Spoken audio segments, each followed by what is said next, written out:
High বন্ধুরা, আপনারা কেমন আছেন? আশা করি সকলে ভালো আছেন। আজকে আমি জলপাই এর টক রেসিপি নিয়ে এসেছি। প্রথমে তো জলপাইগুলিকে প্রেসারে দিয়ে সেদ্ধ করে নেব। তারপরে গরম কড়ায় 5 ফোড়ন এবং শুকনো লঙ্কার ফোড়ন দিয়ে সেদ্ধ করে রাখা জলপাইগুলিকে ঢেলে দেব। ঢেলে দেওয়ার পরে পরিমাণ মতো নুন এবং হলুদ দিয়ে দেব। দিয়ে দেওয়ার পরে একটু নাড়াচাড়া করব।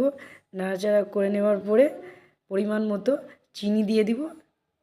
আর বাস একটু ঢাকনা দিয়ে ঢেকে দেবো, যাতে একটু ভালো করে ফুটন্ত হয়ে একটু মেল্ট হয়ে যায় চিনিগুলি জলপাইয়ের সাথে। আর এই রেসিপি তৈরি একদম চটপট চট করে একটা টক রেসিপি, অসাধারণ লাগে গরম গরম ভাতে খেতে, দুর্দান্ত লাগে।